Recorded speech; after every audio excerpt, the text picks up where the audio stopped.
मनीषटा आज पशुटू हीन हो जाए प्रवृत्ति परतंत्री है से ठाकुर आम पाखे बीज मंत्र देले जहाँ काय मनोवाक्य आमको ए रकम परिवर्तन करे जहाँ यही पापी मन भितर यही प्रकार भाव सृष्टि करे जे हजारे जीभ लालसा हजारे इंद्रिय सुख हजार परिवेश परिस्थितिर चाप सत्वे भी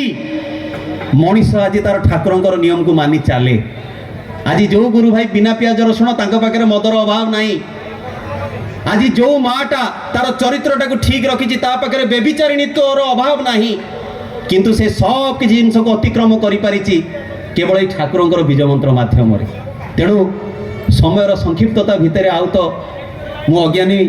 पिला आज्ञा कौन अधिक कहबी मु भी जानी कहू को आबुल ताबुल केते कथा हुए तो गपी देछि जदि भूल थाए मते क्षमा करिवे किंतु निर्भूल पुरुष श्री श्री ठाकुर जदि तांकु थरे आमे जीवन रे ग्रहण करू जदि तांकु अंतर रे थरे भल पाई कि तांको ऊपर एतिके टिके भरोसा करी तांकर नाम नै कि इष्टवृत्ति करबा आरंभ करू आ सर्वोपरि जो भाई कथा आरंभ करथिले ई सत्संग आश्रय नहु जहाँ मनीष तैयारी कारखाना आपण 6 मास भितर उपलब्धि करि परिबे जे सत्संग को आसिले मनीष केमिति तैयारी हुए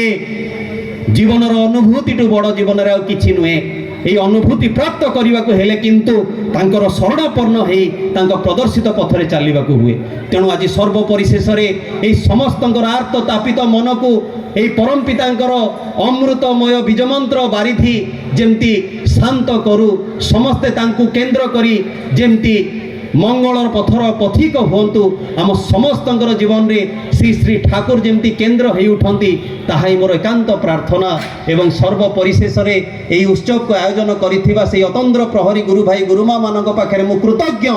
तांकर पंच महाजीवन इष्टिमय हो उठू ठाकुर पाखे विनम्र प्रार्थना करिवार प्रयोजन भी नाही जे जेमनी करा तेमनी पावा ठाकुर कहीदे जाइचंती जे जेमिति करिवो सेमिति पाइबो एई मंगल पथर पथक हेई से माने एई जे परिवेश भितर तांको प्रतिष्ठा करिया पाई आवेग भाव रे लागिचंती तांकर पंच महाजीवन इष्टिमय हेउ आम समस्तंकर जीवन ठाकुर को केंद्र करी आहुरी आगे चलू ताहाई मोर बार बार प्रार्थना बंदी पुरुषोत्तम।